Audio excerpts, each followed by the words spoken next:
Hello guys, good morning. Kumain ako ng lugaw. Lugaw is real.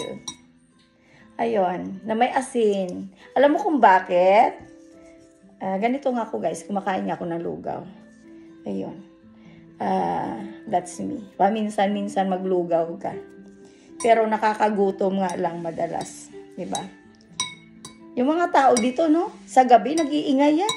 Kisyo daw, gusto daw nilang pasahan ko sila ng albularyo na power. Wahahaha. Tapos mamalayan mo yan, guys. Wala din silang ginawa kundi bigyan ka ng sakit sa ulo. Alam mo kung ano, ha? Kukulamin ka nila. Yan. Ang albularyo ay manggagamot, hindi mangkukulam. O, di ba? Tapos gabi, gusto nyo lumipad kayo, kailangan kong padalhan kayo ng eroplano. Bakit? Ako ba ang may-ari ng eroplano sa Europe? Sira ulo ba kayo? Mga ambisyosa itong mga hinayop na to kung ano-ano mga pantasy ang ginagawa sa gabi at mag-ingay sa tenga ko. Hoy mga kapitbahay! Hindi ko kasalanan kung sikat na ako sa YouTube. Hindi ko kasalanan kung mga Pilipino kilala ako. Ang gawin nyo, dati pa kumilos na kayo. Dapat nag-YouTube na kayo. Bakit hindi kayo mag-YouTube? Nahiya kayo? Bakit? Kaka-insulto sa akin? Na isang bobong Rogelia ay naging YouTuber? Sad, no? I feel sad that you feel jealous to me because of my YouTube channels. That's why your job now is attack Rogelia, make stress in evening time. Honest is, last night, I sleep well. Yeah. And then, tonight again, I will sleep well. Okay ba na ma-stress kayo then? You make noise to my ears, I make noise to your ears too. It's more fun, right? Yes, that's my plan. I want to make, more stress to your ears. More noise, yeah. You make noise to my ears, I will do that too, yeah. How do you feel? Do you feel good? Ganda, no? Nangi-stress kayo ng buhay ng tao for fun only. Spending time for nothing. Yeah. And then now I earn already, I didn't get yet, but because my subscribers is not complete. What is your advice? Erase all the videos in my YouTube channels like what you done last year. This time, excuse me, I'm not stupid. I'm not crazy that after all hard work to my YouTube channel, I will erase again like what you done last time that Rogelia, you need to erase that because someone upload to YouTube already and you can earn money. You're a billionaire. Shut up. I'll never receive money from you. Kaya, who you to teach me to erase my YouTube channels, all my video? Are you, yeah, not are you are insane idiot, yeah. Hindi kayo nahiya, no? Talking about erase. Alam nyo kung anong winiwilga nyo? Kasi gusto nyo na kahit sa Santa Cruz, masilipan nyo ako. Yes, neighbors. By the way, neighbors, this one I discovered that there's cotton. So no one can see me if I'm sleeping. If you make noise, promise I will make noise to your kids' ears. Yes. Good luck, di ba? I'm very thankful that Haring Samuel give me a power as a albularyo. And you want that I will share like last year? So you can kill me behind my back? Diba may mangkukulam naman kayong kasama? Ang ina, nung umuwi ako, kulam kayo ng kulam sa akin Kaya kailangan kong lumayo. Kaya it's a good idea to come back here in Denmark, for a while.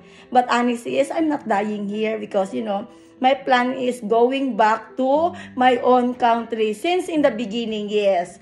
I don't want to be a pensionist here in Denmark. I'll never dream to die to this cold country without family. I'll never feel that I have a family in Denmark. And it is, life in abroad is so very, lonely.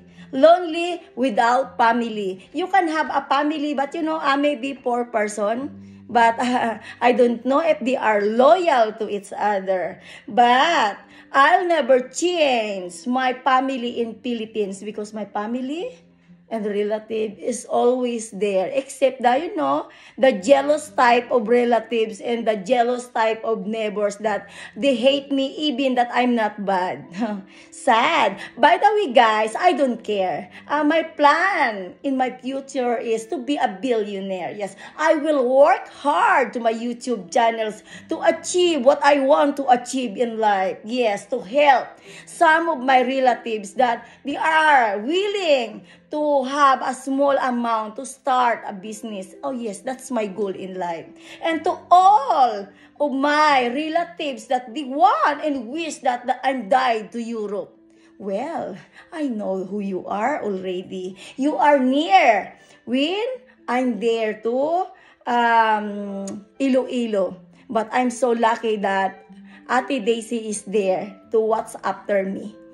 I trust my ate more than idiot relatives, some relatives near to me.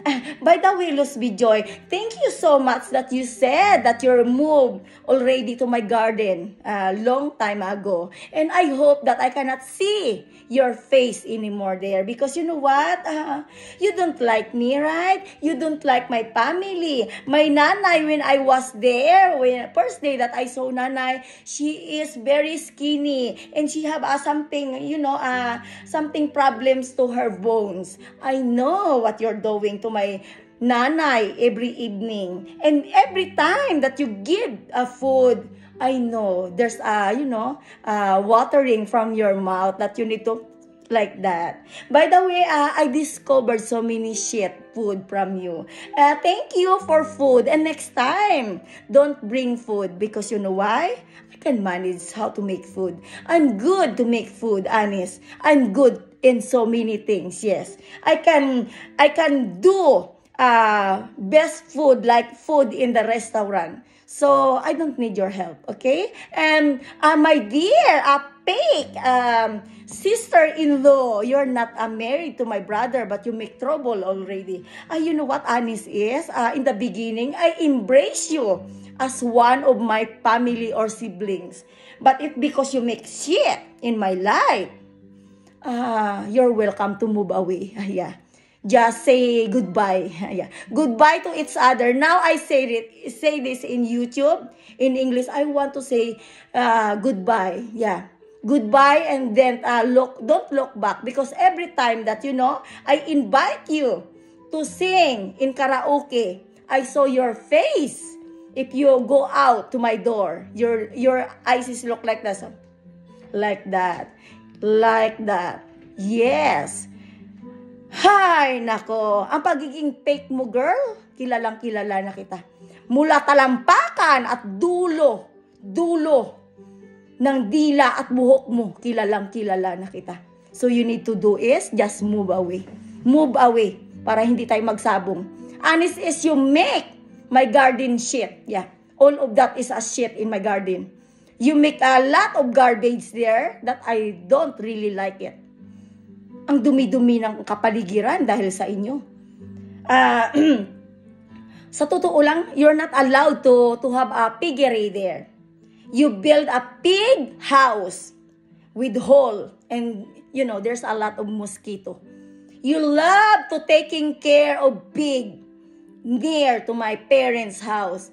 I built that for Janine and Nanay and Tatay and for me too. You're not allowed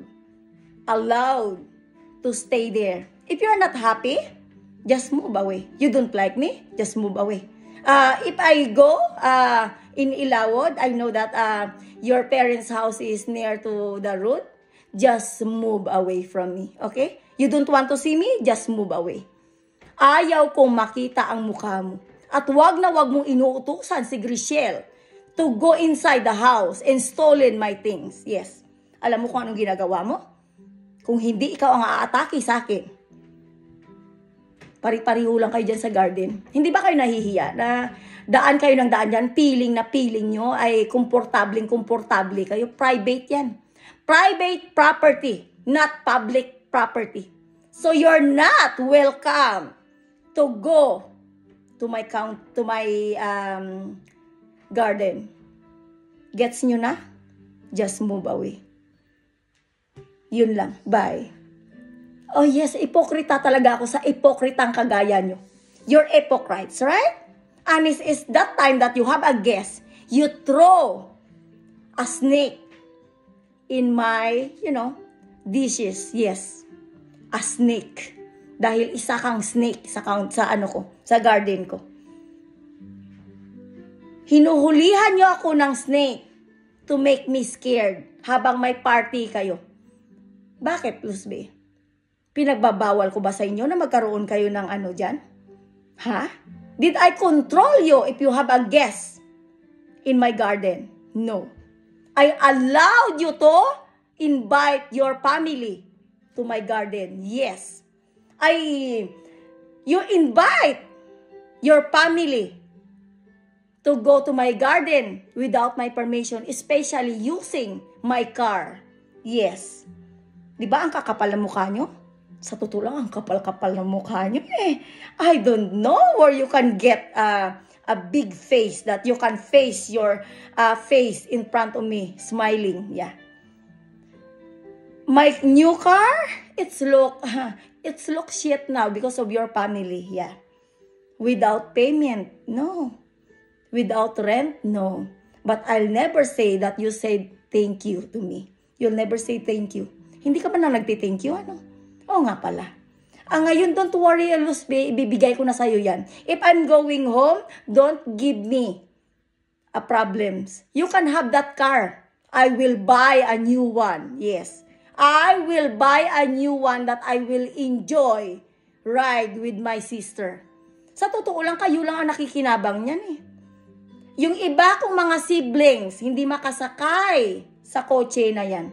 Pero lahat ng kapatid mo, all of your siblings, they always ride to my cars without my permission. How nice! Bravo! Very good!